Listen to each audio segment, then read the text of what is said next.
예, 강남 종로학원 백성열 선생입니다. 9월 모평 국어 문제 해설 시작하겠습니다. 그 문제 해설 시작 전에 약간 전체적인 경향을 말씀을 드릴게요. 그 예년 수능에 비해서 그 독서 영역의 난이도가 많이 낮아졌습니다. 물론 절대적으로 쉬워졌다는 말은 아닙니다. 예년에 비해 많이 쉬워졌다는 뜻이에요. 그러니까 용기 잃지 마시고 EBS 지문 중심으로 그 독해력 강화라든지 기본 개념 암기를 조금 열심히 해주세요. 특징이 뭐냐 하면 지문 길이가 짧아지고 아주 어려운 심화 개념이 전혀 나오지 않았어요. 지문 길이가 짧아지고 아주 어려운 심화 개념이 나오지 않고 거기다가 EBS 연계가 강화됐습니다. 이게 독서 영역의 특징이에요. 작년 수능을 풀어보신 분은 알겠지만 작년 수능의 독서 영역은 아주 어려운 심화 개념이 나와 있었기 때문에 읽어도 개념 이해가 안 되는 경우가 많았어요. 하지만 이번 독서 지문은 EBS에서 연계되었다는 것 말고도 심화 개념이 없어요. 그래서 시간을 두고 천천히 읽으면 누구나 그 사실일치로 맞춰 풀기를 할 수 있는 그런 평이한 지문으로 구성되어 있다는 거예요. 하지만 중요한 것은 상대적으로 쉬워졌어도 절대적인 시간이 부족하겠죠. 따라서 독서 지문은 두 가지 정도를 고려하시고 시험 전략을 세우셔야 돼요. 첫 번째, EBS 연계가 강화됐기 때문에 EBS에 나오는 지문들을 읽으면서 심화 개념은 어려워서 공부를 많이 하지 못하더라도 기본 개념들이 있어요. 영역마다. 그 기본 개념들은 외우겠다고 생각만 하면 금방 외워집니다. 근데 여러분들은 그런 개념들을 그냥 허투루 대충 이해만 하고 넘기는 경우가 있어요. 예를 들어서 이번 법률 지문에 헌법, 법률, 명령, 규칙, 조례 이런 여러 개념들이 나오는데 이런 것들은 어려운 개념도 아니고 사실은 법률의 가장 초보적이고 기본적인 개념들입니다. 그 정도는 그냥 읽고 지나치지 않고 메모를 해서 암기하겠다라고 생각만 하면 여러분이 공부하는 사회탐구나 과학탐구보다 훨씬 쉽게 외워집니다. 그래서 그런 기본 개념들을 EBS 중심으로 많이 암기해 두는 것이 중요할 것 같아요.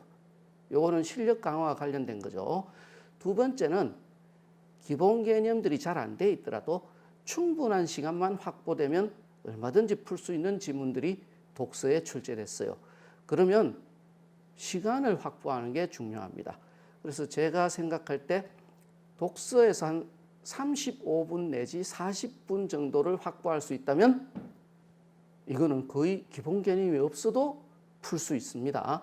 자, 그러려면 화법, 작문, 문법 그리고 문학에서 시간을 최대한 줄여야 되겠죠.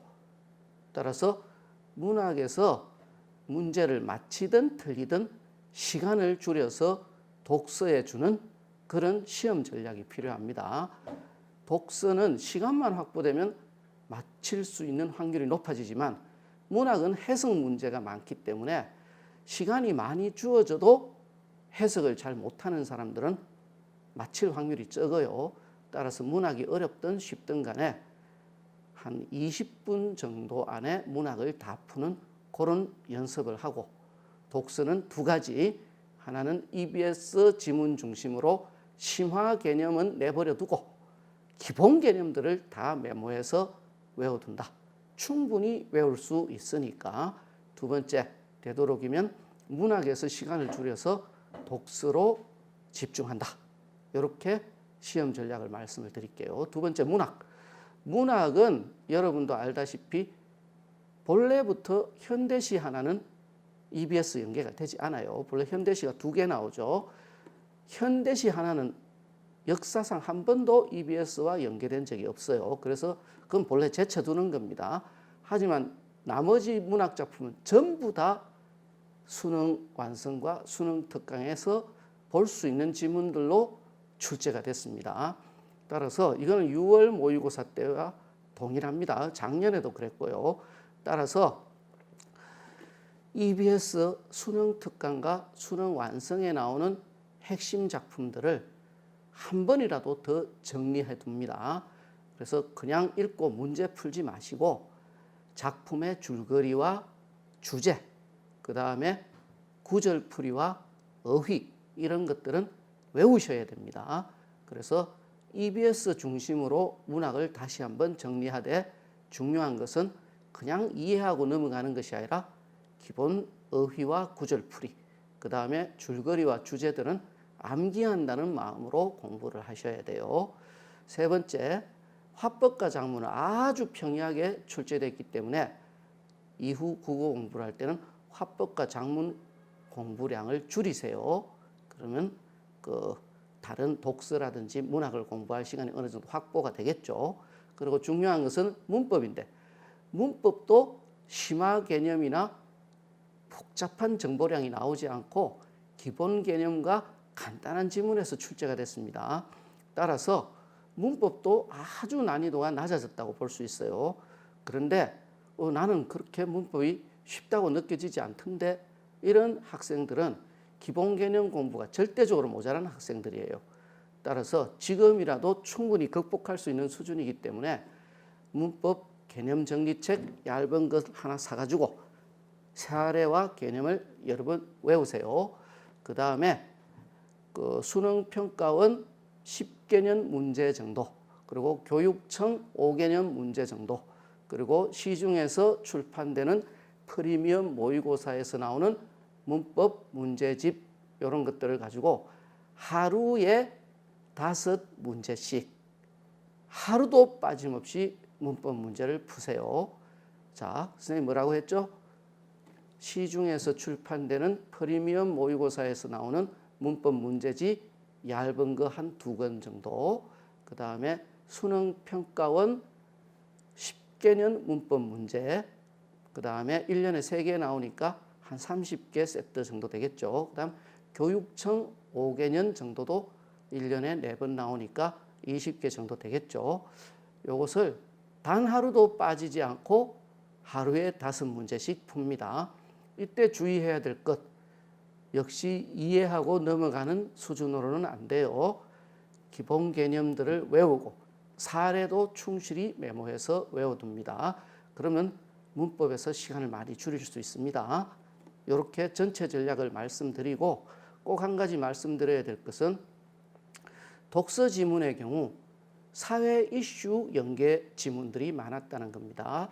예를 들어 이번에 코로나 때문에 사회적으로 행정명령이나 행정권고 같은 일상생활 규제가 많아졌죠. 이것과 관련된 사회지문, 법률지문이 나왔습니다. 행정규제와 관련된 지문. 그리고 바이러스와 병원체에 관한 지문이 출제됐죠. 작년에도 나왔죠. 따라서 EBS 지문들을 쭉 훑어보시다가 지금 사회적 이슈가 되고 있는 상황과 연계되는 그런 내용이 있다면 심화 개념은 안 나옵니다. 어려운 개념은 필요 없으니까 기본 개념들은 외우겠다는 의지만 있으면 누구나 외워지고 어렵지도 않습니다. 되도록이면 기본 개념을 많이 외워두셔야지 독서 지문을 쉽게 풀 수 있어요. 아무리 쉽게 나왔다 해도 어려운 영역은 독서죠. 독서에서 2가지. 첫 번째, 영역별 기본 개념을 많이 알고 있는 것. 심화 개념은 거의 필요가 없을 것 같아요. 또 하나, 이게 안 된다면 문학에서 시간을 줄이고 독서에 충분한 시간을 할애할 것. 문학이 어려운데 어떻게 줄일 수가 있나요? 명심하세요. 문학은 해석 선지가 많기 때문에 시간을 더 쓰든 덜 쓰든 달라지는 게 별로 없는 그런 문제가 많습니다. 하지만 독서는 시간을 많이 쓸수록 정답을 맞힐 확률이 높아지니까 요거 고려하셔서 전체적인 시험 전략에 참고하시기 바랍니다. 자, 문제 중에 정답률이 낮았던 문제 중심으로, 그 다음 오답률이 높았던 선지만 중심으로 한번 살펴보겠습니다. 중요한 것은 독서의 경우 지문을 읽으면서 메모를 하고 표시를 하는 겁니다. 앞으로 EBS 지문을 읽을 때 그냥 읽지 마시고 중요한 내용들은 메모하거나 표시를 해야 되는데 메모와 표시는 자기 마음대로 하는 게 아닙니다. 어떤 분류 기준을 지니고 대조에 신경 쓰면서 효과적으로 해야 돼요. 따라서 메모하는 방법, 표시하는 방법을 좀 연구를 하시기 바랍니다. 자, 일단 한번 살펴볼게요. 일단 화법 작문 10문제는 풀지 않겠습니다. 왜냐하면 전부 90% 이상의 정답률이 나왔습니다. 90% 이상의 정답률 문제는 그냥 주는 문제예요. 사실은 뭔가 생각하고 풀라는 게 아니죠. 그냥 주는 문제니까 어느 정도 시간을 줄일 수 있는 방법만 연구하시면 될 거예요. 정화법 작문이 불안하시면 수능 평가은 5개년 정도의 기출 문제를 갖고 와서 유형만 기억하세요. 이런 부분에서 좀 헷갈리더라. 이런 부분에서 조금 트릭을 쓰더라. 이런 것들은 살펴보면 뻔하게 나오는 유형과 트릭이기 때문에 쉽게 발견할 수 있을 거예요. 내용이 같은 것은 아니니까 유형 중심으로 수능 평가원 기출 문제만 한번 다시 정리하세요. 그리고 사설 모의고사에서 나오는 그 화법 작문 문제는 권하지 않습니다. 왜냐하면 사설 모의고사의 화법 작문 문제는 수능에서 출제되는 문제보다 난이도가 지나치게 높아요. 따라서 수능 화법 작문에 대한 오해를 유발할 수 있기 때문에 그렇게 권하지 않습니다. 자, 문법 문제를 풀겠습니다. 자, 일단 11번 보세요. 11번. 아주 기본적인 문제죠. 자, 이와 오와 우를 단모음이라고 하죠. 하지만 여를 보세요. 여와 와 또는 워 같은 것을 이중모음이라고 그러죠. 이중모음은 반모음 플러스 단모음입니다. 예를 들어 여 같은 경우는 반만 발음되는 이에 단모음 어가 결합된 형태죠. 그리고 와도 반만 발음되는 오에 아가 결합된 형태, 워도 반만 발음되는 우에 어가 결합된 형태입니다. 그래서 이 반만 발음되는 모음들을 반모음이라 그러는데 요거는 국제적인 표기로 요 반모음 이는 이렇게 표기하고 반모음 오와 우는 이렇게 표기합니다. 그래서 단모음이 축약되면서 반모음으로 교체되는 현상에 대한 이야기입니다. 문제는 크게 어렵지 않으니까 간단하게 정리만 해볼게요. 자, 11번의 1번 선지를 보세요. 자, 띠어가 띠여로 변했습니다. 그럼 여는 반모음 이 플러스 어죠. 그러면 요 놈이 여기서는 변하지 않았죠. 띠는 그대로 있어요. 근데 어가 여로 변했는데 여는 반모음 이 플러스 어란 말이에요. 그러면 이놈은 없던 놈이 생겨난 거죠. 따라서 1번은 반모음 첨가입니다. 따라서 교체가 아닙니다. 따라서 1번은 첨가니까 관계가 없어요. 왜냐하면 문제에서 묻는 것은 반모음으로 단모음이 반모음으로 교체되는 상황이죠. 그 다음 2번은 차아도가 차도로 변했으니 단모음 하나가 탈락했죠. 아가 탈락했죠. 세 번째 잠그아의 경우 잠가로 됐다는 것은 역시 요 단모음 하나가 역시 탈락됐죠. 그 다음에 네 번째 견디어라가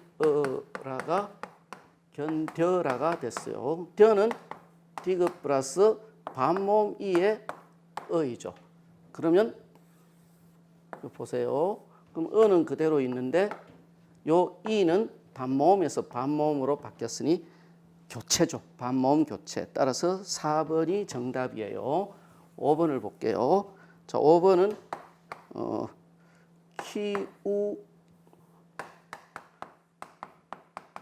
키우어라가 키워라로 변했죠. 요 놈은 반모음 오우의 단모음 어죠. 그러면 역시 이것은 그대로 있고 단모음 우가 반모음 우로 교체된 거죠. 그래서 정답은 4번입니다. 그 다음에 12번하고 13번은 풀지 않겠어요. 13번만 간단히 설명할게요. 둘 다 정답률이 80%가 넘어요. 그래서 해설지만 읽어도 이해하실 겁니다. 자, 여기 그 붙임표를 붙이지 않는 경우 두 가지를 본문에 설명하고 있습니다. 첫 번째는 현대국어에서 새로운 단어를 만들지 못하는 전미사가 있을 때는 붙임표를 쓰지 않는다 한 다음에 그런 전미사의 경우로 본문에 나와요. 암, 그다음에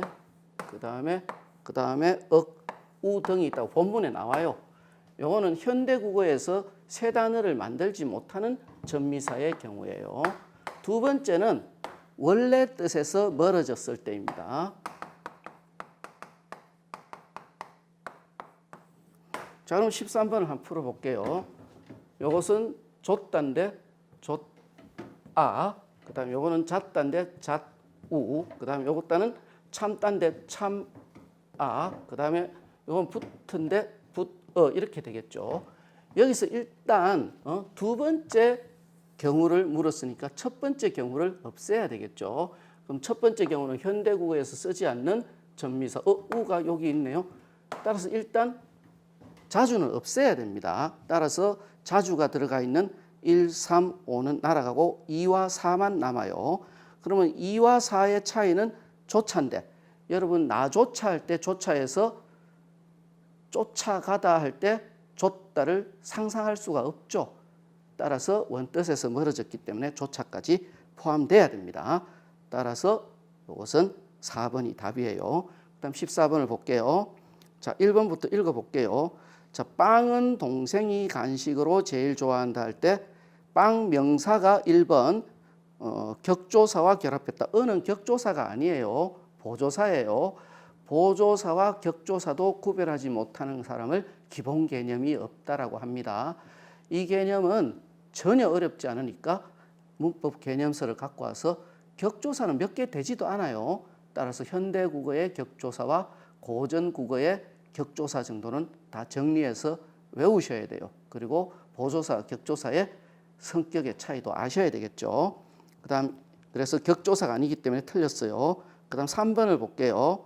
자, 어른 돼서 할 때 어른이 되었으니까 이것은 주어가 아니라 보어입니다. 그다음 4번 명사가 의미와 직접 결합해. 자, 이거 의외로 많이 틀렸어요. 자, 장미였다는 원래대로 분석하면 장미이었답니다. 그러면 이 이가 뭐예요? 서술격 조사 이다입니다. 따라서 명사가 의미와 직접 결합한 게 아니라 명사가 서술격 조사와 결합하고 서술격 조사는 의미를 필요로 하는 용언입니다.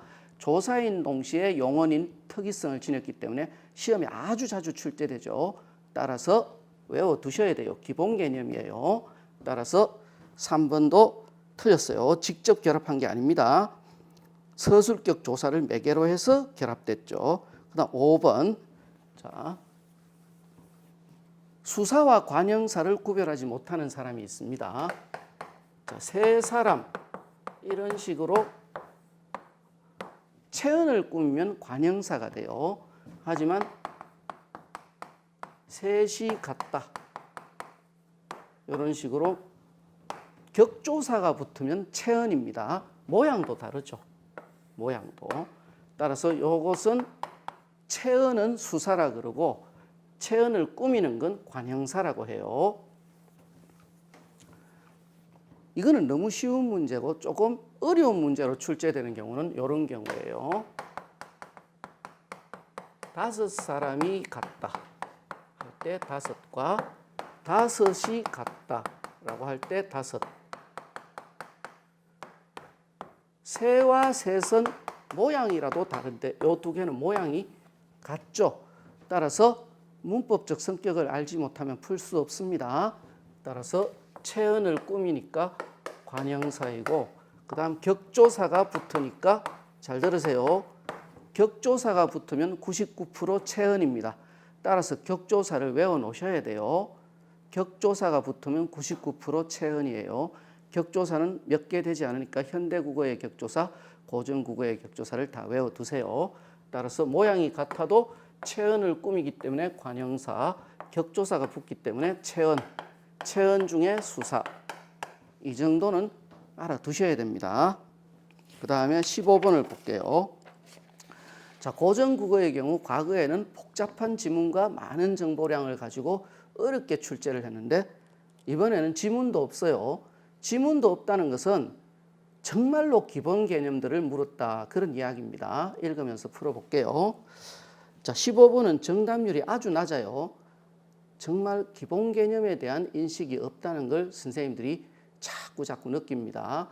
그냥 문제만 풀지 마시고 작은 개념서라도 하나 사서 내용을 사회탐구, 과학탐구처럼 좀 암기하세요. 그리고 문제를 풀면서 암기된 개념을 다시 정리하고 사례까지 외워두십니다. 그러면 그렇게 어렵지 않아요. 하지만 하루에 5개 정도 문제를 계속 풀면서 외우려고 한다면 처음에는 외워지지 않더라도 계속 같은 문제가 반복되기 때문에 저절로 외워질 겁니다. 문법에서 많이 틀리거나 시간이 지체되면 이미 수능은 끝났다고 보시면 돼요. 자, 15번을 볼게요. 1. 말싸미와 홀배에 섞인 주격조사는 형태가 동일하지 않습니다. 근데 여기 나타난 형식으로는 동일해 보입니다. 자, 주격조사 2는 정말로 시험에 자주 나오죠. 자음 뒤에서는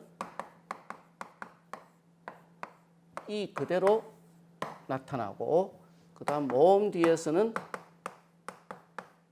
동그라미가 없는 이, 그 다음에 이 계열 모음 뒤에서는 사라집니다. 이 정도는 기본 중에 기본입니다. 근데 이게 조금 오해가 있을 수 있어요. 왜냐하면 보세요. 사람 이가 됩니다. 근데 고전에서는 발음 나는 대로 연철, 소리 나는 대로 적기를 했기 때문에 실제로 이렇게 돼 있어도 최종적으로 쓸 때는 이렇게 쓰게 됩니다.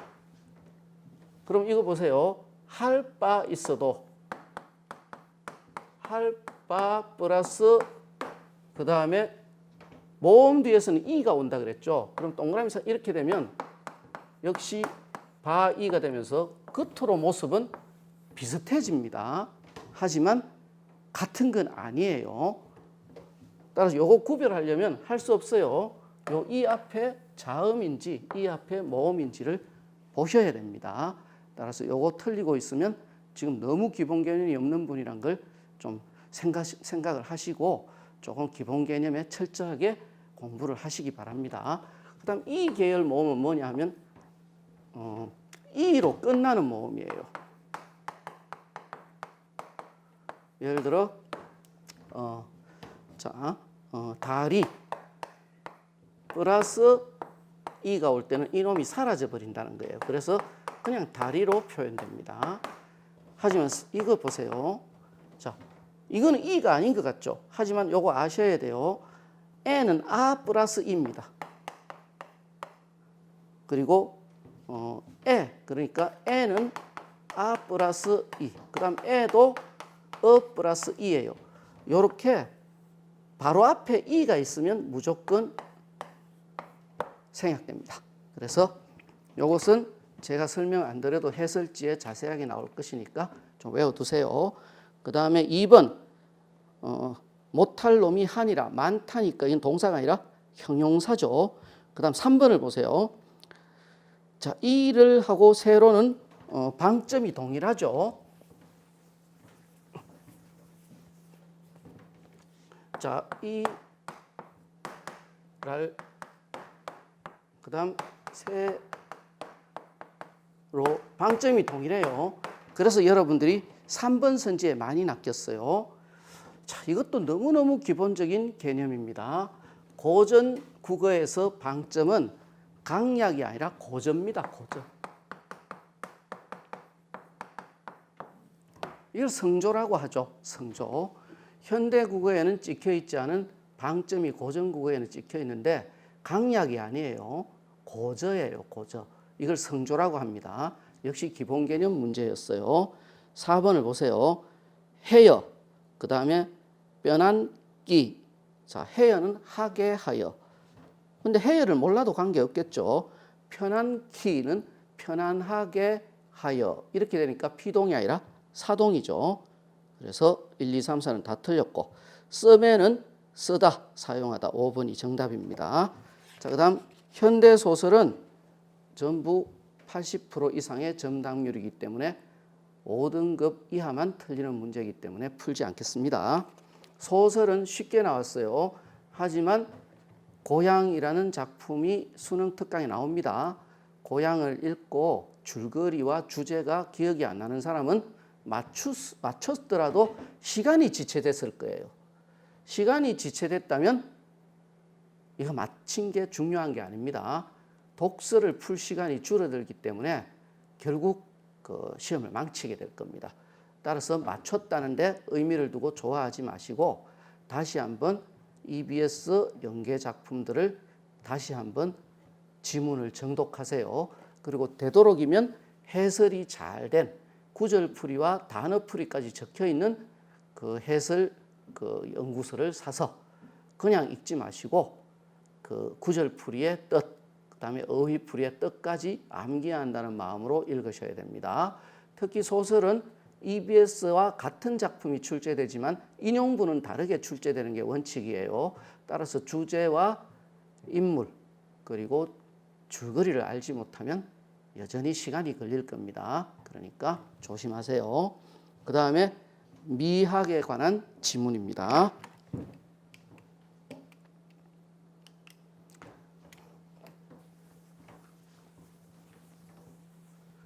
자, 독서 지문은 그냥 읽고 표시만 해서는 안 됩니다.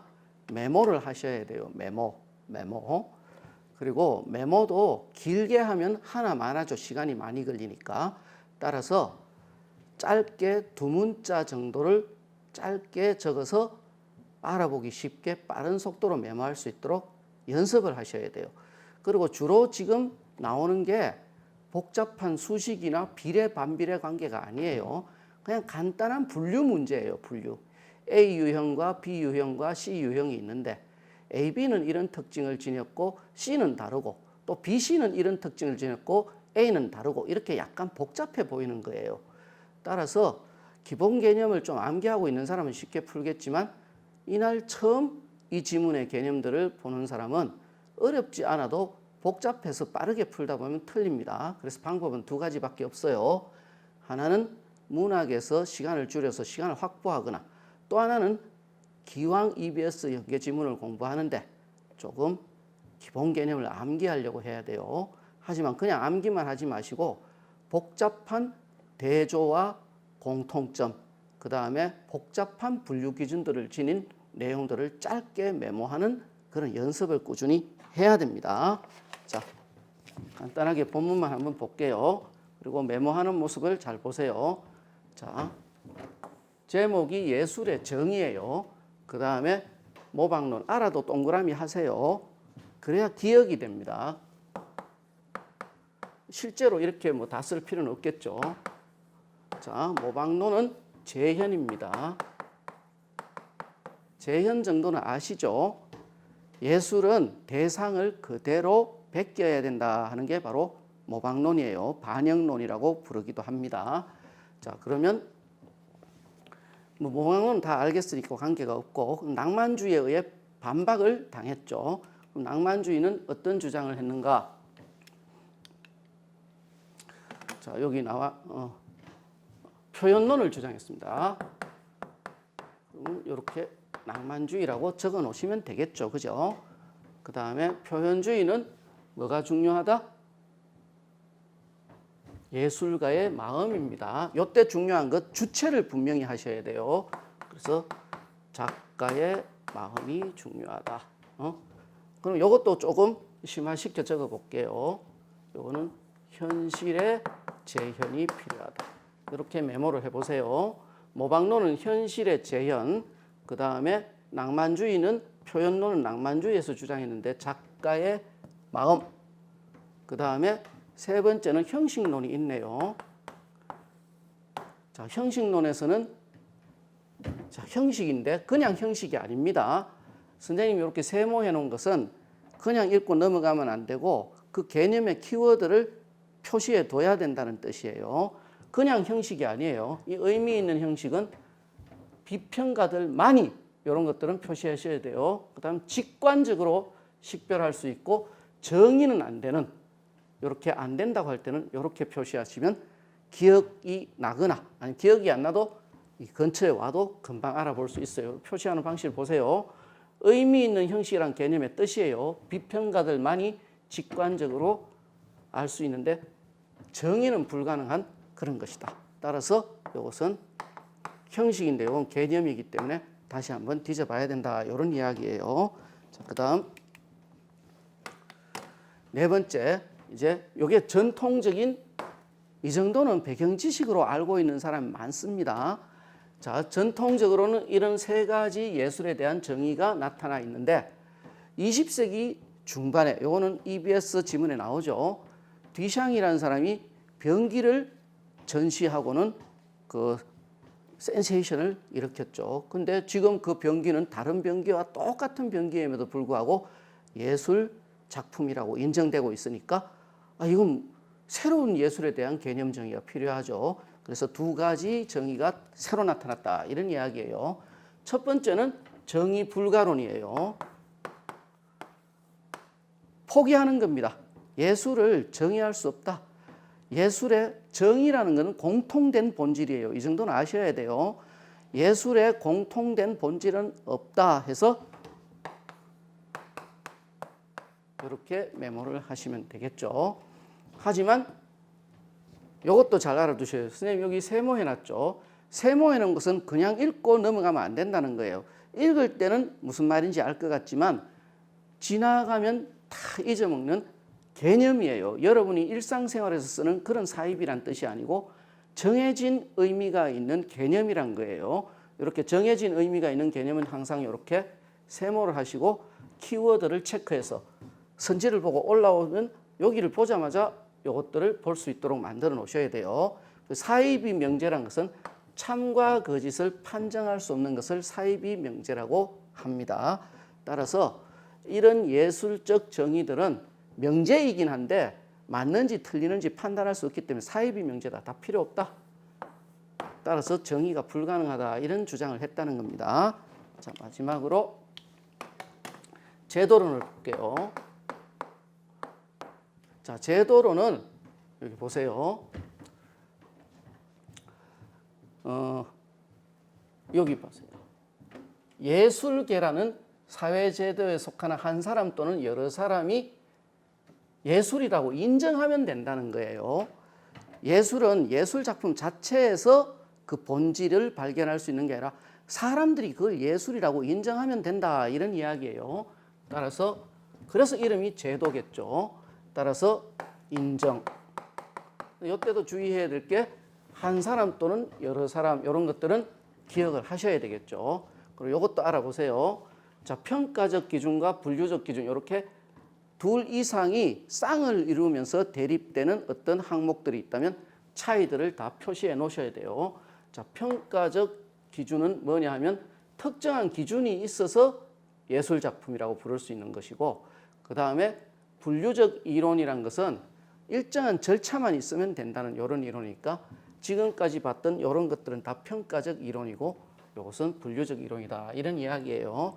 그래서 이 정도는 자, 선생님이 말하는 건 뭐냐면 여러분 EBS에서 이런 지문 보면 이제 처음에는 쉽게 풀리는 문제도 있고 좀 어렵게 풀리는 문제는 왔다 갔다 하면서 맞춰다 보면 풀려요. 이때 주의하실 게 두 가지예요. 사실일치로 맞추기를 해서 푼 다음에 그냥 넘어가면 공부한 시간만큼 낭비예요. 따라서 항상 EBS 지문을 읽을 때는 두 가지를 기억하셔야 돼요. 하나는 이 정도 개념은 어렵지 않잖아요. 그러니까 그냥 암기해 두세요. 심화 개념이 아니에요. 그냥 읽고 이해가 바로 되는 쉬운 개념인데 이런 개념들을 암기하려고 생각만 하면 금방 암기가 되는데 그냥 넘어간다는 거예요. 그러면 실제 수능 칠 때는 이런 개념들이 많이 나와요. 어려운 게 아니라 많이 나와요. 그리고 시간이 없어요. 그러다 보면 헷갈려서 틀리니까 첫 번째 암기한다. 아니면 분류를 해서 짧게 메모하는 연습을 하세요. 그리고 이렇게 키워드와 분류 항목들을 표시하는 방법들을 개발해서 표시와 메모를 잘하는 연습을 하세요. 그러면 훨씬 독서 지문을 풀기가 쉬워질 겁니다. 자, 문제 한번 풀어볼게요. 자, 20번 볼게요. 가나의 공통점. 항상 문제를 풀 때는 맞는 것을 판단하기보다는 틀린 것을 지워나갑니다. 왜냐하면 어떤 선지가 맞으려면 그 선지에 나오는 모든 단어들이 다 맞아야 돼요. 하지만 어떤 선지가 틀리려면 그 선지에 나오는 단어 하나만 틀려도 틀릴 수 있다는 겁니다. 따라서 확실히 틀린 키워드를 가진 선지를 지워나가고 조금 판단하기 애매한 것들은 세모하면서 나가면 돼요. 자, 여기서 3번이 오답률이 높았어요. 3번이. 요거 나 지문도 있네요. 나 지문도 뭐 크게 어렵진 않습니다. 가 지문은 예술의 정의를 가지고 입장들을 분류했다면 나 지문은 해석과 판단을 하는 방식에 따른 분류예요. 그래서 첫 번째 요것도 한번 적어 볼게요.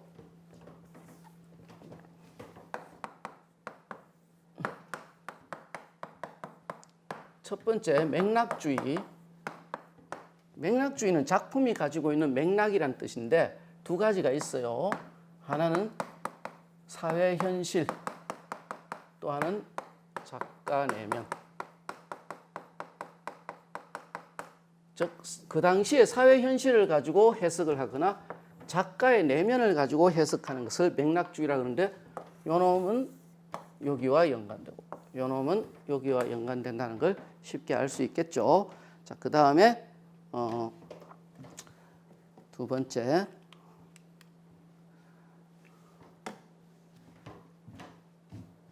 형식주의 비평이 있네요. 그러면 이렇게 형식이라고 적고, 자, 여기서 핵심 요소는 맥락주의가 외적인 요소에 치중한다는 거예요. 그러면 형식주의는 내적인 요소겠죠. 그럼 여기다 이렇게 외적이라고 적거나 본문에 표시하면 되겠죠. 형식주의는 당연히 내적인 요소예요. 그럼 내적인 요소는 무엇이냐? 자, 여기 보세요. 내적인 요소는 조형, 그 작품을 만드는 요소와 조형, 작품을 만드는 원리 같은 것들을 보는 겁니다. 그래서 조형 요소와 조형 원리. 중요한 것은 요건 작품 앞만 보는 거고 요건 작품 바깥까지 보는 거죠. 이런 것도 기본적인 배경 지식이니까 다 외워두세요. 그 다음에 세 번째 인상주의가 있네요. 자, 인상주의는 여기 보세요. 모든 분석적 비평의 회의적인 시각을 가지고 객관적 자료로 판단할 수 없다고 본다. 이런 식으로 인상주의는 분석에 반대했고 객관에 반대했다. 근데 이 말은 뭐냐 하면 이 앞에 것들이 분석이고 객관이란 거예요. 그러면 끄떡끄떡 하지 마시고 여기다가 적으세요. 분석 그리고 객관이다. 이런 식으로. 이때 분석은 그냥 쉬운 뜻으로 쓴 게 아닙니다. 특별한 의미를 지닌 거니까 이렇게 적지 않으면 나중에 잊어먹습니다. 그래서 결국은 자신의 느낌, 이때 중요한 건 주체라고 합니다. 자, 이때 주체는 작가도 아니고 독자예요. 비평가의 인상입니다. 이런 식으로 메모해두면 쉽겠죠. 그래서 인상 비평은 비평가의 마음 또는 좀 넓히면 독자의 마음이 해석의 기준이 되는 거고, 그러니까 주관적이겠죠. 하지만 맥락주의는 자기 생각, 비평가 생각과 관계없이 작가 마음을 분석하거나 사회 현실을 분석한다. 형식주의는 조형 요소나 조형 원리를 분석한다. 내 마음이 아니라 객관적인 것을 분석하니까 이렇게 되고, 요거는 주관적인 것이 되겠죠. 이름도 인상 비평이죠. 자, 문제 한번 볼게요. 자, 가와 나의 공통적인 내용이 의외로 오답률이 높았어요. 자, 3번과 5번이 오답률이 높았는데, 자, 여기 보세요. 차이를 밝히고 있는 건 맞지만 사회에 미치는 영향은 전혀 나타나 있지 않아요. 그 다음에 하나의 사례를 중심으로 하나의 사례를 가지고, 이 말은 하나의 그림을 가지고 인상 비평도 해보고 맥락 비평도 해보고 이랬다는 건데 전혀 없죠. 각각 사례가 없거나 아니면 다른 사례를 말하고 있어요. 따라서 이렇게 지우면 남는 것이 이게 됩니다. 이것들은 독해력이 있는 사람은 쉽게 발견할 수 있었겠지만 없는 사람은 세모하고 나머지들을 지우세요. 보면 모방론은 무슨 문제가 있어서 표현론이 나타났고, 표현론은 무슨 문제가 있어서 또 형식론이 나타났고, 이런 식으로 A와 관련된 문제점이 나와서 다음 이론이 나왔다, 이런 식으로 전개되고 있기 때문에 크게 어려운 문제는 아니었어요. 오답률은 높았습니다. 자, 그다음 형식론. 자, 이거는 쉬운 문제니까 넘어가겠습니다. 다음 세 번째. 자, 요거 한번 보세요.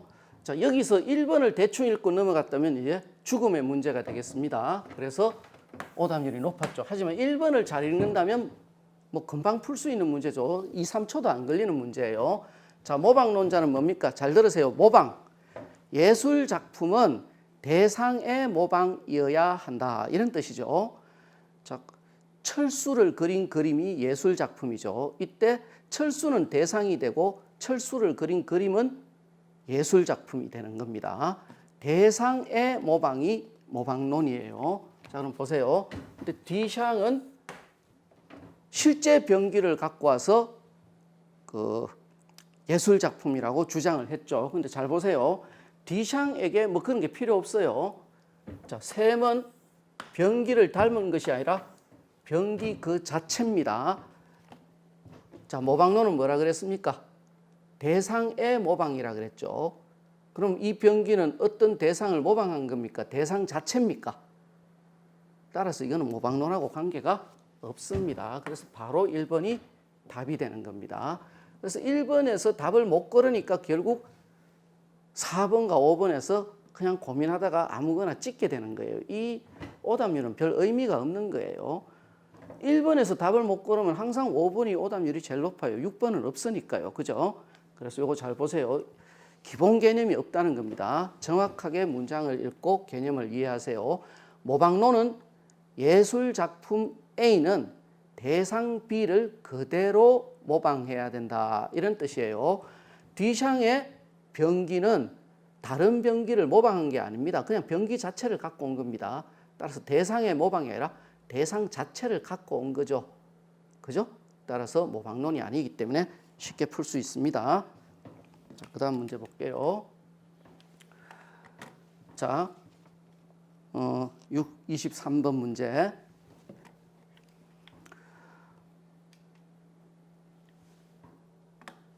자, 여기서 일단 그 정답인 3번부터 확인을 할게요. 3번부터.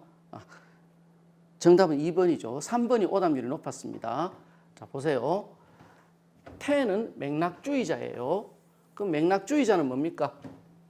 딱 보면 사회 현실이나 작가의 내면을 가지고 분석하는 것이죠. 여기서 이제 헷갈렸을 수 있어요. 맥락주의는 두 개예요. 사회 현실을 가지고 해석하는 모방론적 관점과 그 다음에 작가 내면을 가지고 해석하는 표현론적 관점이 함께 섞여 있는 게 바로 맥락주의 관점이에요. 따라서 화가 A가 추구하는 예술가 정신의 상징, 그러니까 작가 내면을 가지고 해석을 했으니까 당연히 맥락주의 맞습니다.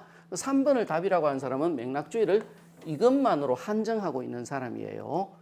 이 부분은 약간 배경 지식이 부족한 사람이에요.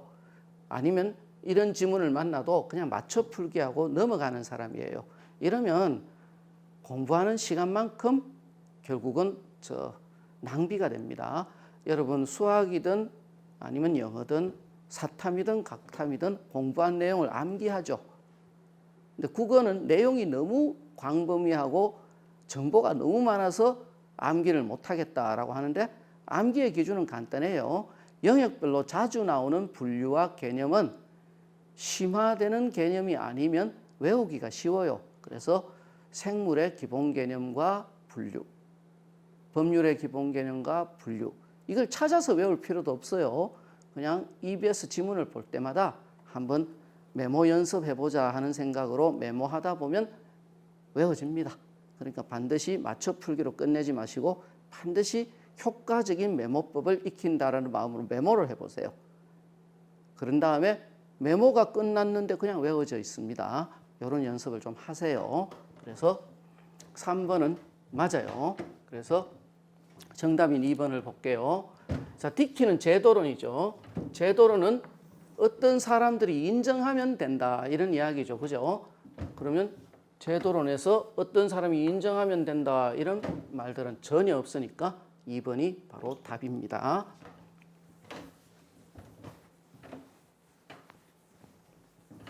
자, 그 다음에 24번도 정답률이 높기 때문에 뭐 크게 어렵진 않습니다.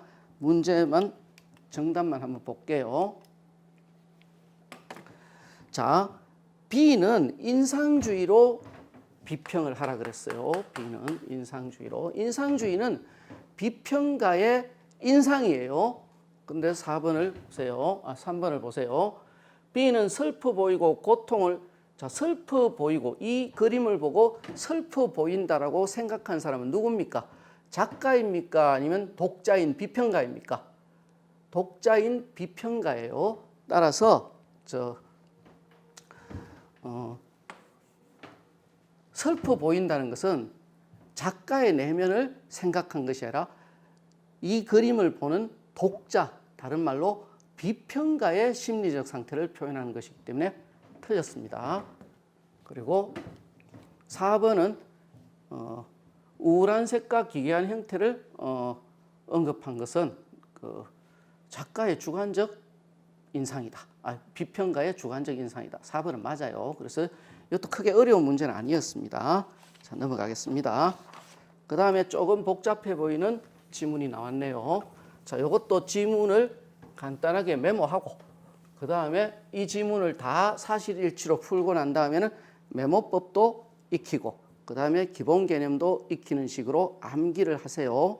자, 원래 독서의 특징은 비례, 반비례, 복잡한 수식 그리고 엄청나게 어려운 영역별 개념, 심화 개념이 하나도 안 나왔어요. 하지만 기본 개념들을 많이 주고 복잡한 분류를 제시하는 게 모든 6월부터 지금까지 모든 독서 지문의 공통점이에요. 따라서 기본 개념을 많이 외워두고 그 다음에 메모법을 훈련하고 표시법을 훈련하는 게 핵심적인 내용이에요. 자, 전체적으로 지문 보면서 한번 해석을 풀이를 해볼게요. 자, 여기서 중요한 거 볼게요. 일단 여기 선생님이 행정규제라고 해서 세모 해놨죠. 세모는 그냥 읽고 넘어가면 안 되고 핵심이 되는 개념이기 때문에 반드시 키워드를 체크해야 되는 게 개념이에요. 따라서 행정규제에서 제일 중요한 것은 국민의 권리를 제한한다는 거예요. 국민. 모든 국민의 권리를 제한하는 게 행정규제입니다. 따라서 모든 국민의 권리를 제한하기 위해서는 국회가 제정한 법률에 근거해야 된다. 여기도 너무 상식적인 기본 개념이 있어요. 여러분, 선생님이 이거 하나 물어볼게요.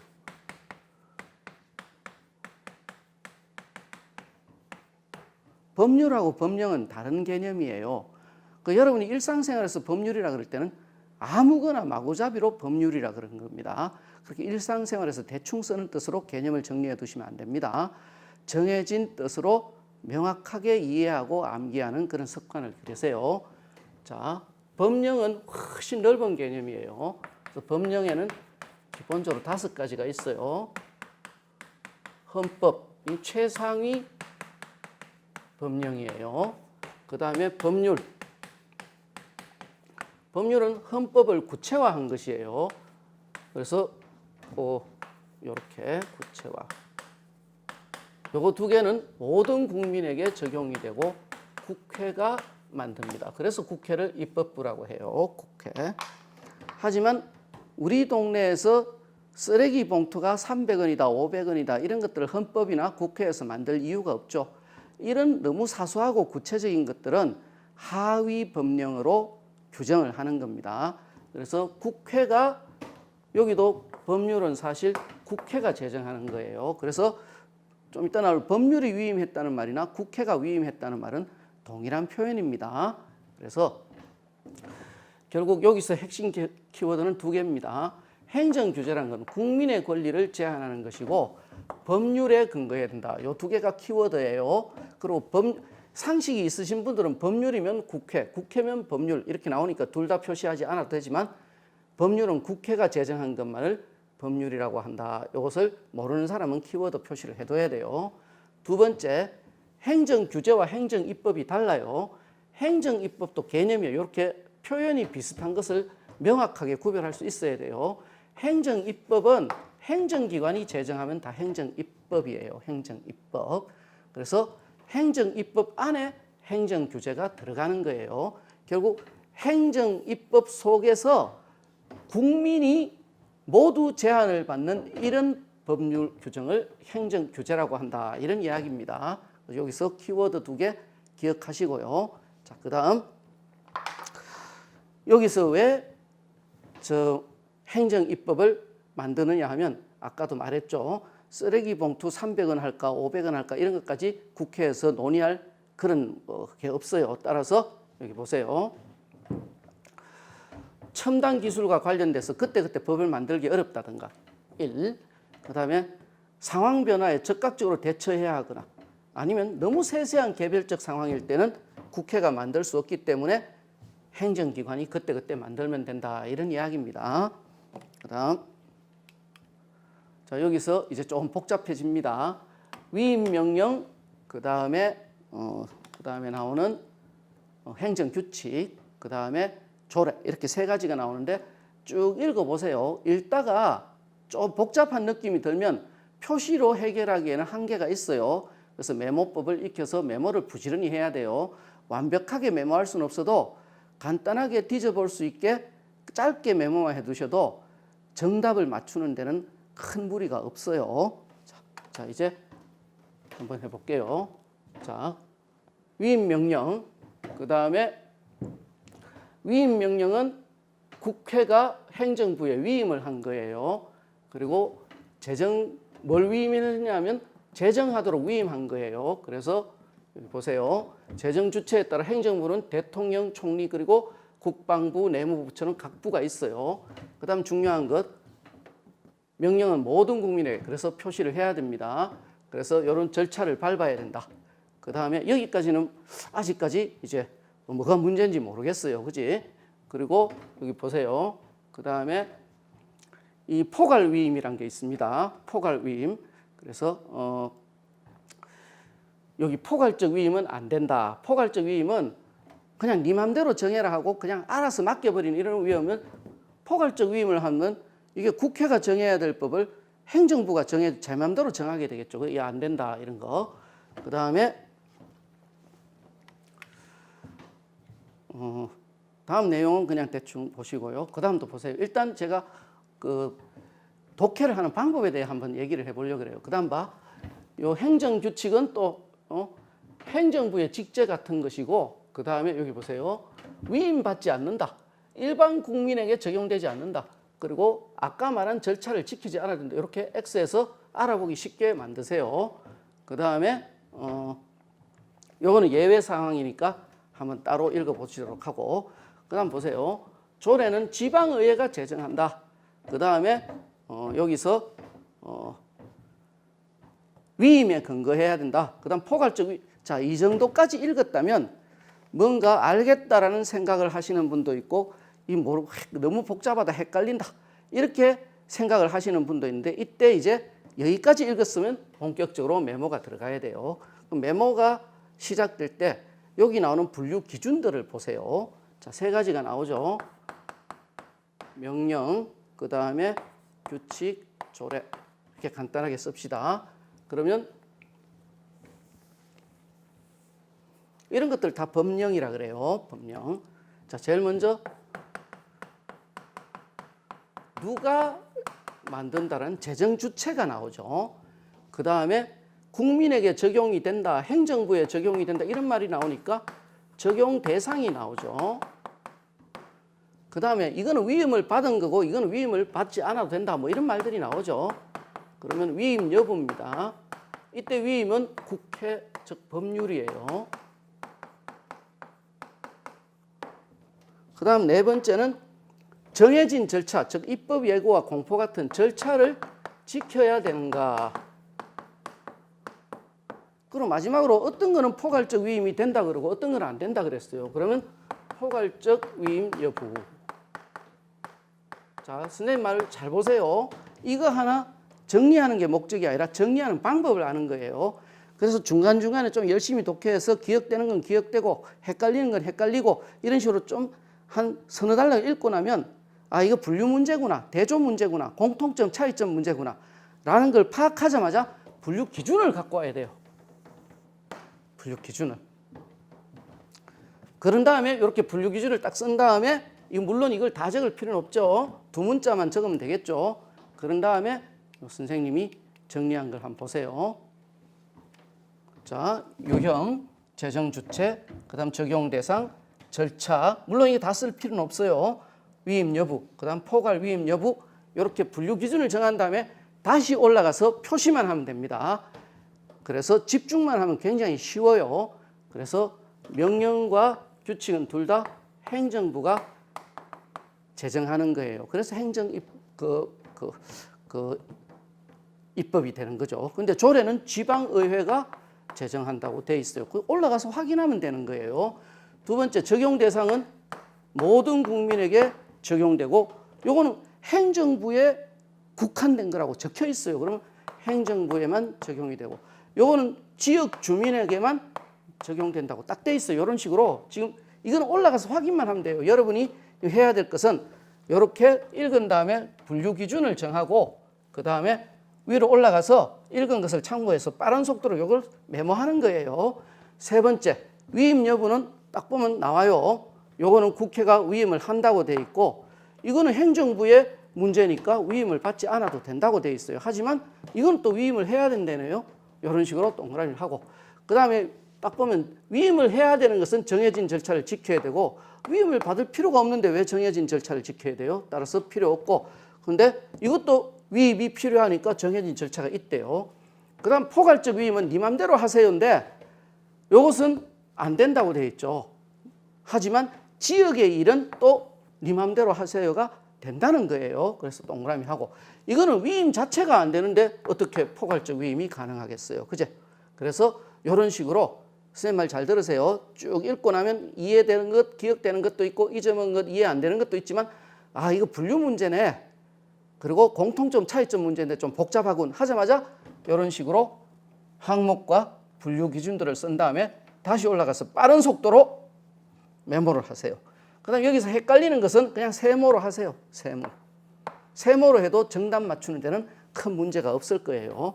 그럼 이걸 가지고 문제를 풀면 아주 간단하게 금방 문제가 풀린다는 걸 한번 살펴볼게요.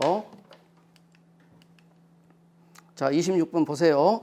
자, 오답률이 높았던 선지만 볼게요. 3번 행정입법에 속하는 법령들은 이거 전부를 말하죠. 모두 국회 위임에 근거한다 하면 벌써 여기 틀린 게 있으니까 3번 틀렸죠. 그 다음에 4번 행정입법 모두 포괄적 아니죠. 얘는 포괄적 위임이 가능하죠. 이걸 올라가서 왔다 갔다 하면서 풀면 올라가서 읽고 내려오는 동안 잊어먹어요. 그러니까 이렇게 항상 메모를 하라는 그런 말이에요. 그 다음에 5번에 적합하다는 바로 왼쪽에 그 신속한 것은 그 3번, 4번에서 그냥 낚이지 않았다면 5번이 답이란 건 쉽게 나옵니다. 그 다음에 두 번째,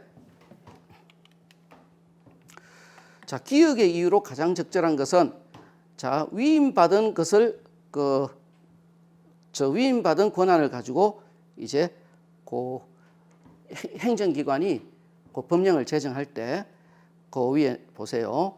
위임받은 범위를 벗어나서 제정되거나 아니면 그 근거가 되는 법률보다 너무 확대 해석하거나 축대 해석해서는 안 된다라는 거죠. 그럼 위임받은 범위를 벗어나거나 자기 마음대로 해석하는 것이 안 되는 이유는 뭘까? 이런 건데 답은 쉬워요. 1번이에요. 즉 범위를 벗어났다면 근거를 잃은 거죠. 그리고 제 마음대로 해석해도 근거를 잃은 겁니다. 하지만 이 말이 조금 이해가 안 된 사람은 세모를 하시고 2번을 보세요. 자, 그 위임 명령이 포괄적 위임을 받아? 자, 보세요. 포괄적 위임은 안 된다고 그냥 돼 있어요. 포괄적 위임 자체가 없는데 어떻게 포괄적 위임을 받았습니까? 따라서 2번은 틀린 말이에요. 명령은 포괄적 위임이 없어요. 없는데 뭘 받았어요. 그죠? 2번 틀렸고, 그 다음에 4번 그 위임 명령이 행정기관에게 그 명령을 권리를 제한하는 것을 맡겼기 때문이다. 그럼 맡겼으면 할 수 있어야 되잖아요. 하지만 맡겼다가 안 되기 때문에 효력이 없는 거죠. 그러니까 2번하고 2번만 잘 피해갔으면, 근데 2번을 피해갈 때는 아무리 다시 왔다 갔다 하면서 읽어도 이게 안 보입니다. 따라서 이렇게 메모만 해두시면 명령은 아예 포괄적 위임을 안 받았으니까 받았기 때문이라면 벌써 틀리는 문제예요. 그래서 27번은 그렇게 푸시고요. 그다음 28번도 볼게요. 자, 28번. 자, 일단 정답을 한번 볼게요. 적절하지 않은 것. 행정규제사항, 모든 국민에게 적용되는 것을 행정규제사항이라 그래요. 아까 개념할 때 했죠. 잊으면 안 돼요. 행정입법에는 행정규제사항이 있고 행정규제가 아닌 게 있어요. 행정규제사항은 모든 국민의 권리를 제한하는 거예요. 자, 5번. 행정규제사항을 규정하는 경우 위임 근거 법률로부터 위임받을 수 있는 사항의 범위가 위임명령과 같다. 위임명령과 같다면 이건 행정규칙이 아니겠죠. 자, 위임명령과 범위가 같은 것이 아니라 본문을 한번 볼게요. 자, 여기 한번 보세요. 자, 위임 근거 법률이 재정 주체만 지정하고 유형을 지정하지 않았다면, 즉 위임 명령하고 똑같은 게 아니라 이런 경우에만 되는 거예요. 따라서 똑같은 게 아니라 범위가 상당히 줄어들었죠. 따라서 5번이 그 정답입니다.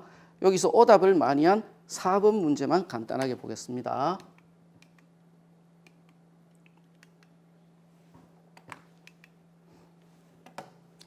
자, 행정규제사항을 규정하는 규칙의 경우, 규칙이라는 것은 모든 국민에게, 행정규칙인 모든 국민에게 적용되는 행정규제가 아니라 주로는 행정부의 어떤 사무적 절차에 관한 거니까 본래 위임을 받을 필요가 없어요.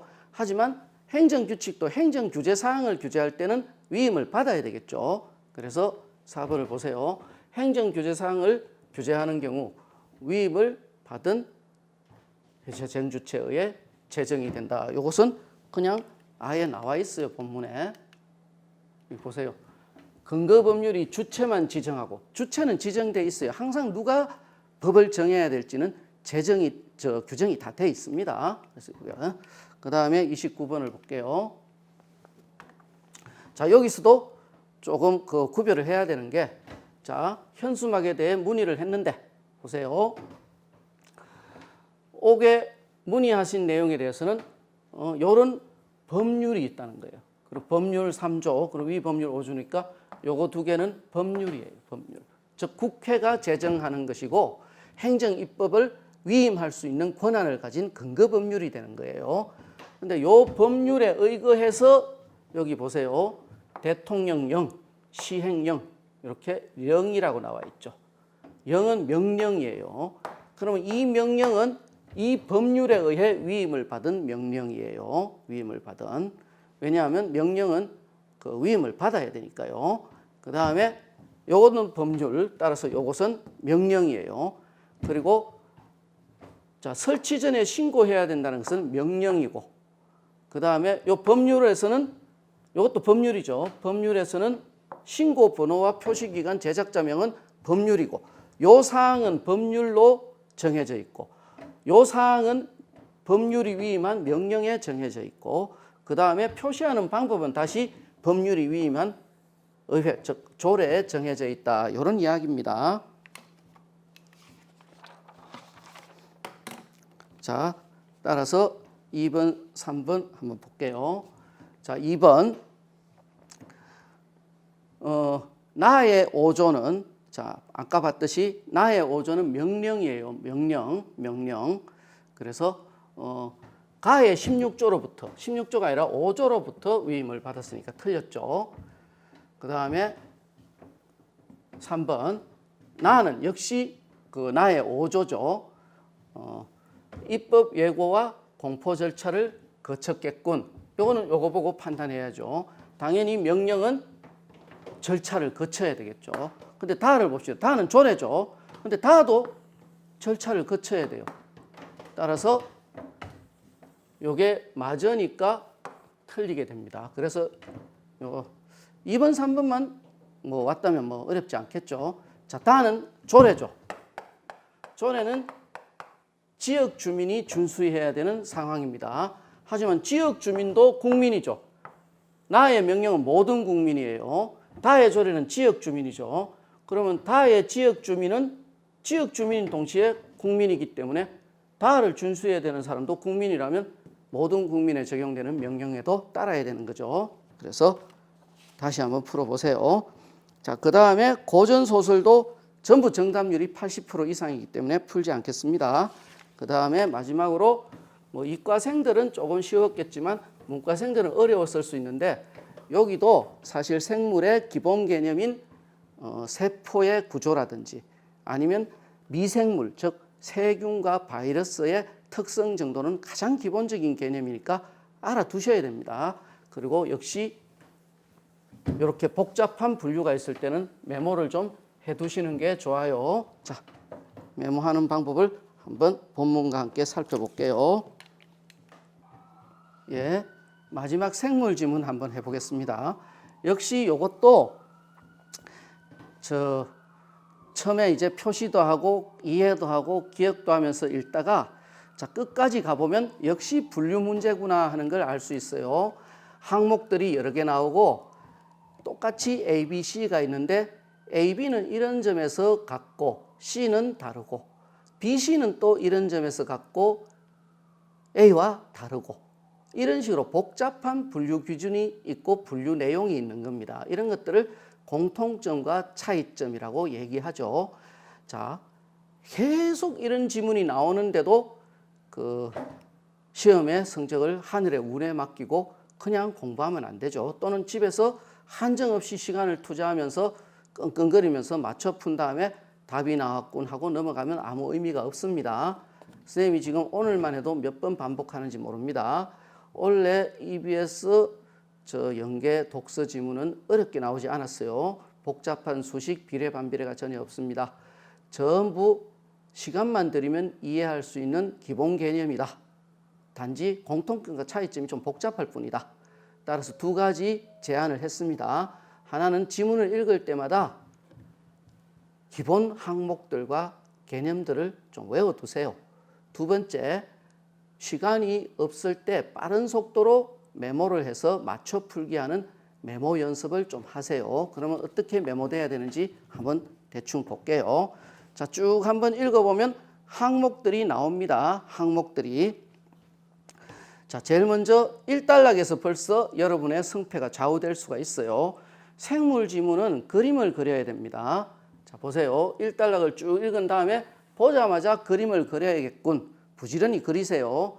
자, 병원체는 크게 세 가지가 있는데 바이러스와 세균, 진균은 이런 구조를 지니고 있다라고 했습니다. 복잡해 보여도 연습하면 금방 그릴 수 있습니다. 자, 세균과 진균의 경우 세포막이 이중층이다. 이중층에 대해서는 크게 중요성이 없지만 어떤 지문에서는 이중층인 이유라든지 이 이중층 안에 뭐가 들어있는지 나올 수도 있어요. 따라서 이중층이고 그 다음에 요놈은 세포막이죠. 근데 요놈이 지질로 구성된다고 되어 있으니까 이렇게 쓰는 거예요. 그 다음에 그 바깥에 세포벽이 있다. 요건 벽이라고 쓰면 되는데 더 이상의 설명은 없으니까 끝나면 됩니다. 하지만 바이러스 같은 경우에는 세포막이나 세포벽이 있는 것이 아니라 캡시드라는 게 있다. 근데 요놈은 단백질이다. 얼마나 쉬워요. 얼마나. 자꾸 자기가 메모를 하고 그림을 그려보려고 연습해야 자기만의 메모법과 그림법이 나오게 됩니다. 근데 이런 표현이 있죠. 어떤 바이러스는 이 위에 피막이 있는 경우도 있다. 그럼 그냥 그리면 안 되겠죠. 모든 바이러스가 피막이 있는 건 아니니까요. 그러면 여러 번 이런 상황에서 그려본 사람은 자기만의 방법을 알고 있습니다. 이런 식으로.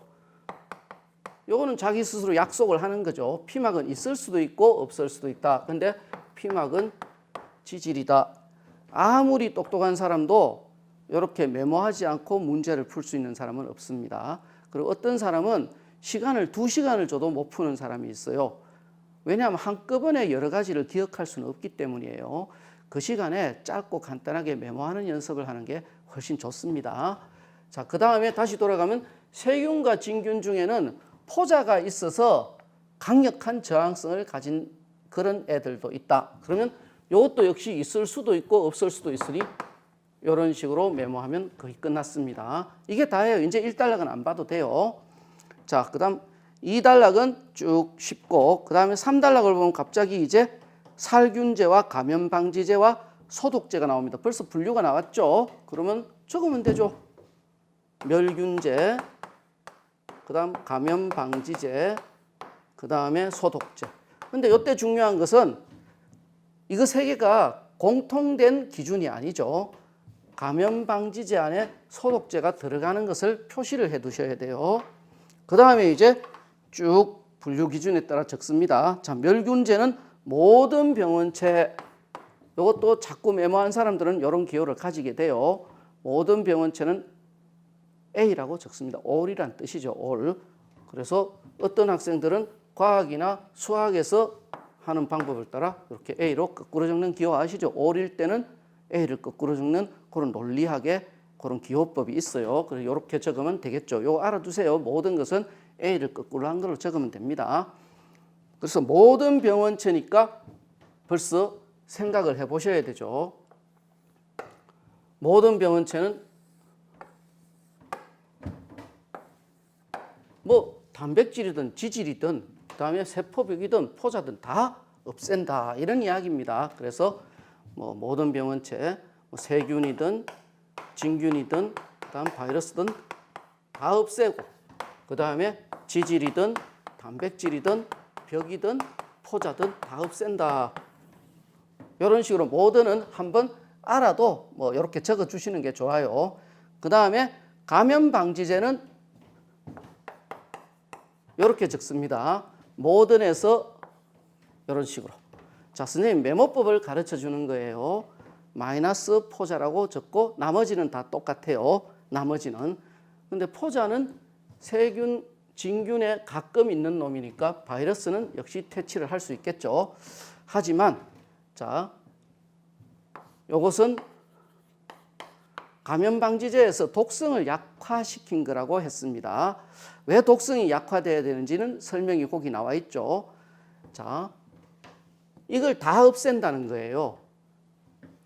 하지만 우리 몸은 세포로 구성되어 있는데 세포가 전부 세포막이 있어요. 그 세포막을 없애버리는 게 이 화학제들인데 이게 들어가서 세포막을 없애버리면 우리 몸에 들어와서 세포를 죽일 거 아니에요. 그러면 바이러스나 미생물 막자고 그냥 죽는 거하고 똑같죠. 따라서 이런 것들을 많이 죽이지 못하도록 독성을 약화시켜서 인체에 사용할 수 있다. 이런 이야기입니다. 그리고 아무리 독성을 약화시켜도 눈 같은 데 들어가면 안 된다는 거예요. 그래서 어떤 경우에도 이렇게 나오죠. 점막은 안 된다. 자, 보세요. 선생님이 메모한 거 한번 보세요. 이런 식의 메모법을 나름대로 만들어야 됩니다. 자, 그 다음에 이렇게 되면 요 세 번째 단락은 끝났어요. 그 다음 보세요. 자, 또 분류 기준이 나옵니다.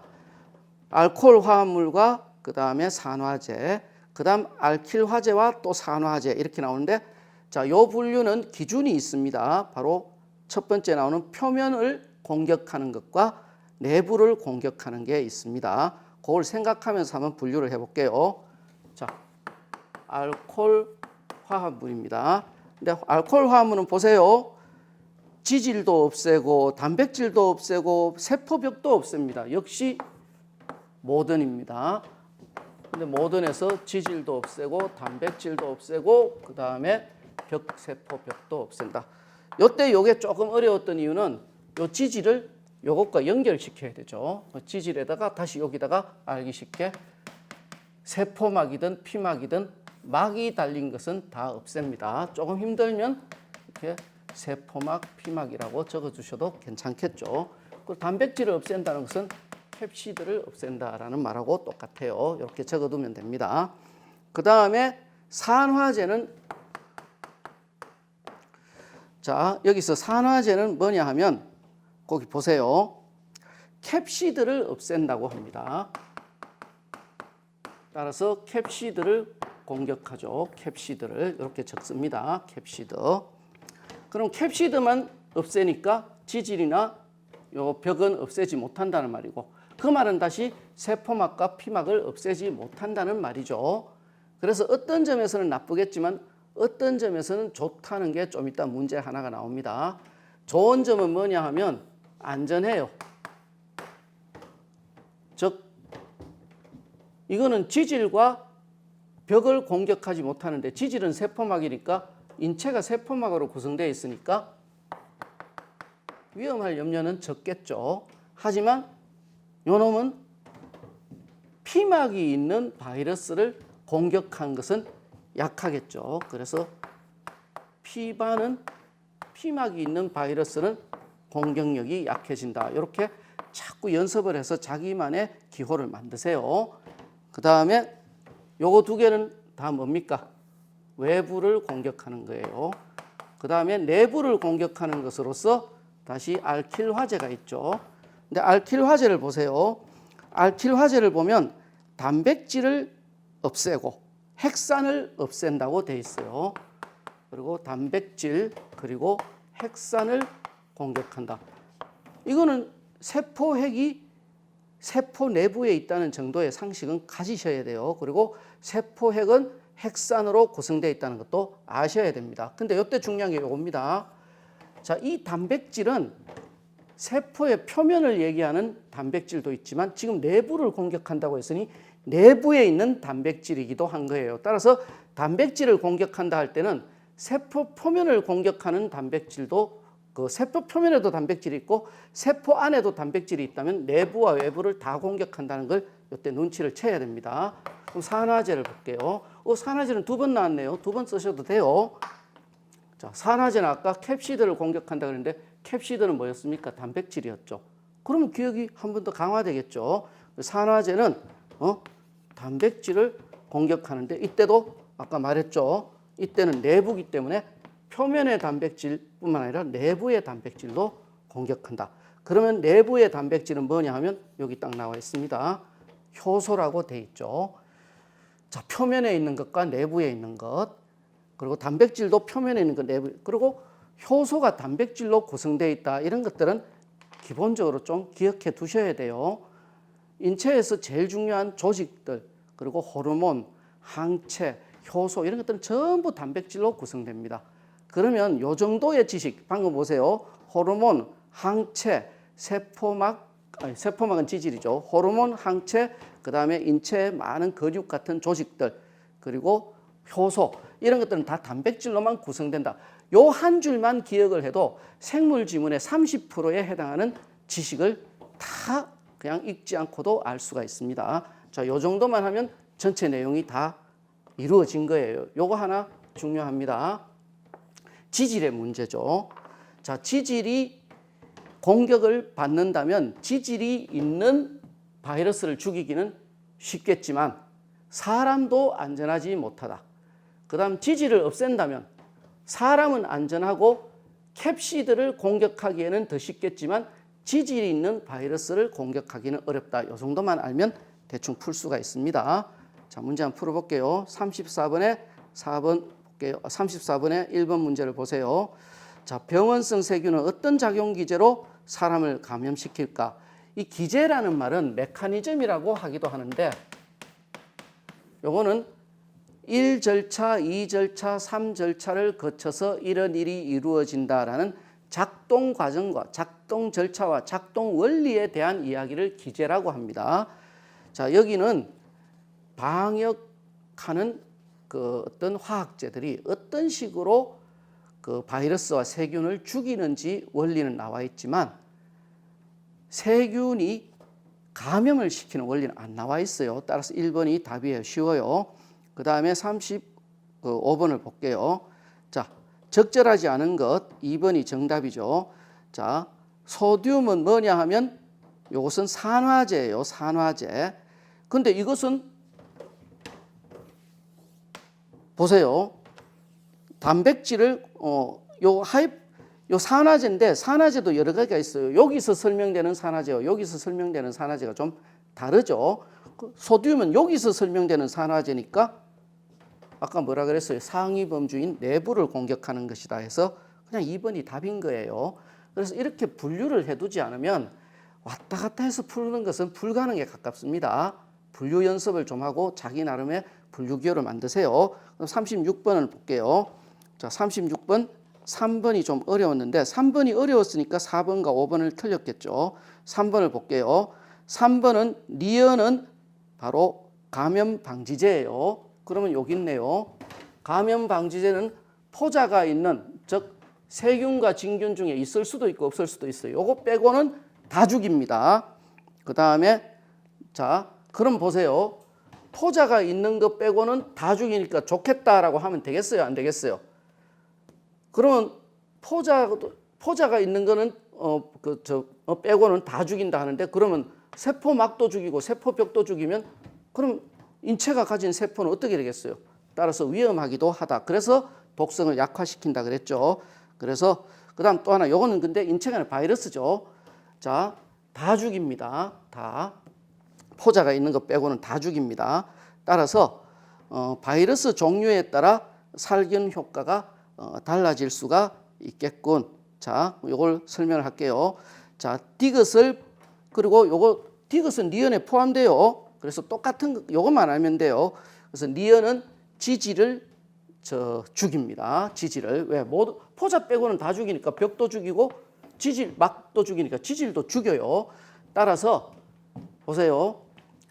지질이 있는 바이러스가 있고 지질이 없는 바이러스가 있는데 지질부터 죽이니까 훨씬 이놈은 빠르게 죽일 수가 있다. 그런 이야기예요. 그러니까 지질이 있는 바이러스와 지질이 없는 바이러스를 구별해서 살균 효과가 달라진다. 이런 내용입니다. 그 다음에 마지막 문제를 볼게요. 자, 이것도 푸는 방식만 가르쳐 드릴게요. 자, 보세요. 알코올 화합물 A입니다. 그럼 여기 나오네요. 그러면 이렇게 적으세요. 알코올 화합물은 모두 다 죽이죠. 그러면 A는 이런 겁니다. 이게 A입니다. 그 다음에 A에서 지질을 손상시키는 기능만 약화시켰다 하면 B는 어떻게 되냐면 A에서 지질을 빼는 겁니다. 따라서 B는 그렇게 A는 여기다가 한번 적어 볼게요. 조금 요건 남겨놔야 되니까. 자, A는 알코올 화합물이니까 모든 것을 다 죽입니다. 근데 B는 여기서 지질만 없앴어요. 지질만. 자, 그럼 보세요. 지질만 없앴단 말은 무슨 말일까요? 지질이 있는 놈을 공격하기는 어려워졌지만 안전해졌다는 거예요. 왜? 세포막이 지질로 구성되어 있으니까. 그 다음 C도 적어볼게요. C는 여기에서 뭐만 강조됐다? 캡시드만 강화됐어요. 그러면 요 놈을 공격하는 능력이 강화됐겠죠. 그 다음 D를 보세요. D는 지질은 공격하지 않고 캡시드만 공격하는 방법을 더했다. 자, 여기서 보세요. 그럼 간단하게 생각해 볼게요. 자, 지질을 공격하는 기능을 없앴다는 말은 요 보세요. 지질이 있는 바이러스와 지질이 없는 바이러스가 있어요. 그지? 그러면 요 지질이 있는 바이러스를 공격하는 능력은 약해졌어요. 하지만 세포막을 죽이지 않기 때문에 세포막은 지질이잖아요. 그래서 안전성이 강화됐다. 이런 이야기예요. 그리고 이것은 안전성이 강화되고 요거 지질 없는 피막 없는 바이러스를 공격하는 기능은 강화됐다. 요 놈도 지질 없는 그 바이러스를 공격하는 기능이 강화됐다. 이 지질이 바로 핵심입니다. 자, 그럼 한번 정답 문제만 한번 풀어볼게요. 3번 C는 요놈이네요. 캡시드를 공격하는 능력만 강화됐으니 지질 있는 놈을 공격하는 능력은 좀 약화됐겠죠. 하지만 요거는 3번 C는 B에 비해 지질 피막이 있는 요거는 지질을 없앴고 요건 지질을 없애지 않았으니까 지질 피막이 있는 바이러스에 대한 방어 효과는 커졌죠. 하지만 그 지질을 공격하기 때문에 인체에 대한 안전성은 약화됐죠. 근데 여기는 같다고 되어 있으니까 그 3번이 답이 되겠습니다. 자, 그 다음에 문학 문제를 빨리 풀어볼게요. 자, 요것은 메모만 되면 크게 어렵지 않다. 요것만 마지막으로 알려드리고 끝낼게요. 자, 38번을 볼게요. 일단 1번, 2번을 헷갈렸는데 3, 4, 5는 크게 어렵지 않아요. 영탄적 표현도 없고 그 다음에 부정도 없고 감각적 표현도 없습니다. 오수를 보세요. 오수. 자, 5번 문제. 제3수에는 감각적 표현이 나온다. 감각적은 보이고 들리고 하는 거예요. 그러면 여기 마지막에 제3수에 한번 보세요.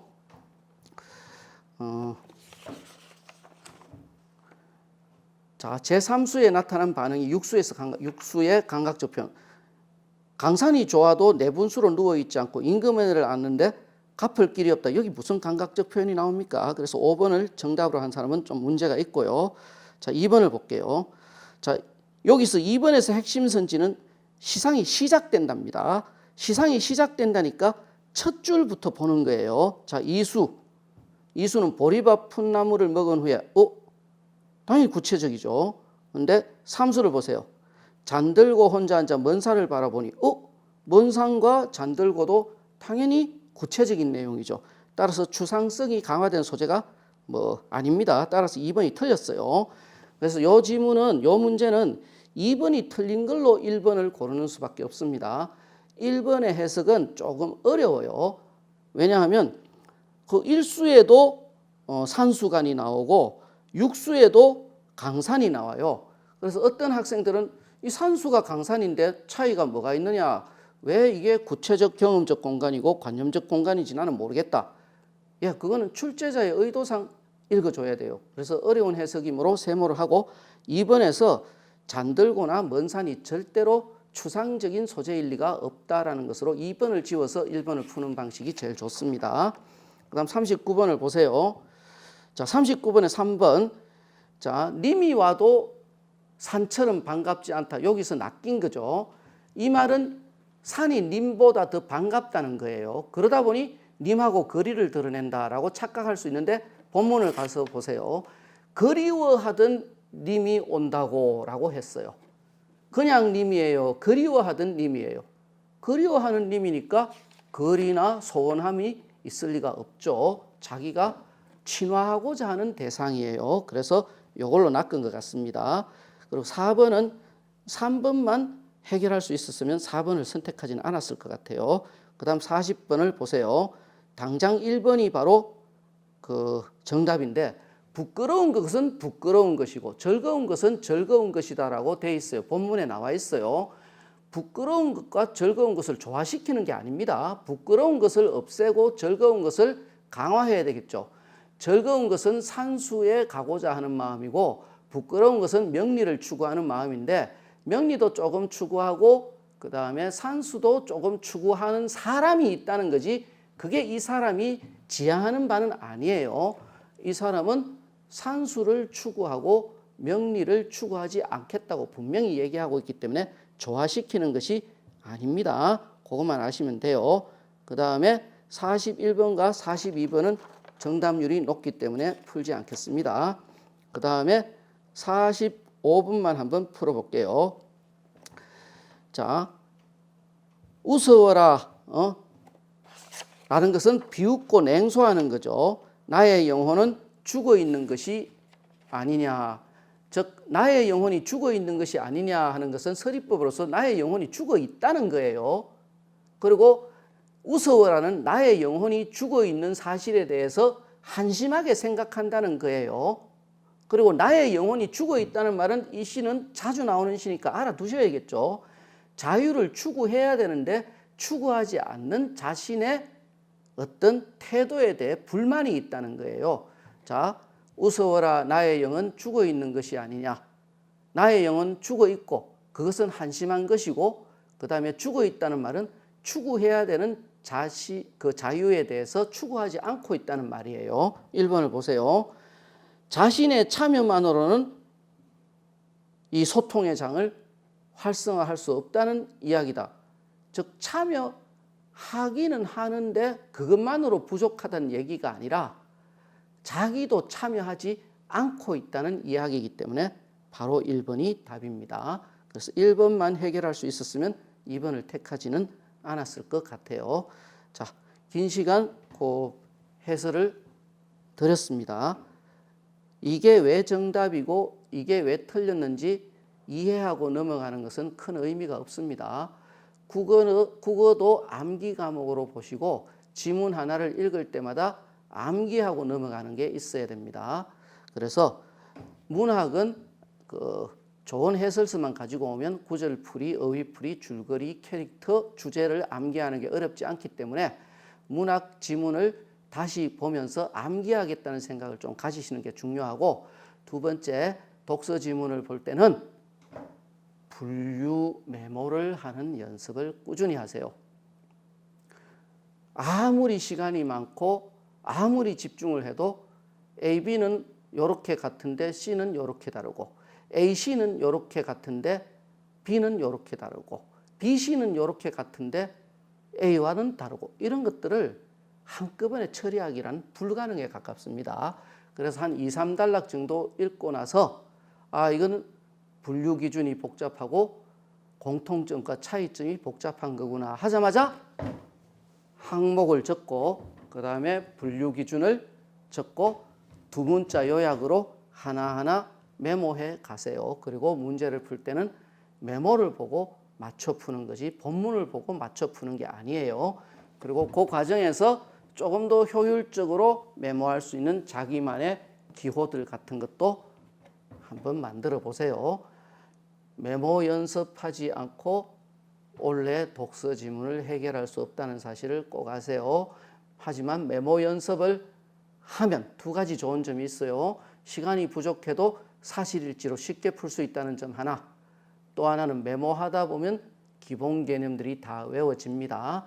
한 번만 더 당부를 드릴게요. EBS 연계가 강화됐습니다.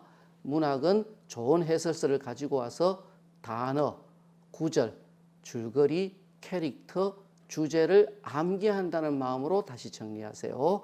그리고 독서는 심화 개념, 어려운 개념이 나오지 않으니까 제쳐두고 기본 개념들을 외워야 되는데 외우는 것만이 중요한 게 아니라 메모법을 익혀야 됩니다. 그래서 지문을 메모하면서 메모법을 익히다 보면 기본 개념이 외워집니다. 이런 식으로 남기고 가는 공부를 하셔야지 그때그때 시간 들여 맞춰 풀고 이해됐다는 식으로 넘어가면 남는 게 하나도 없습니다. 꼭 당부드릴게요.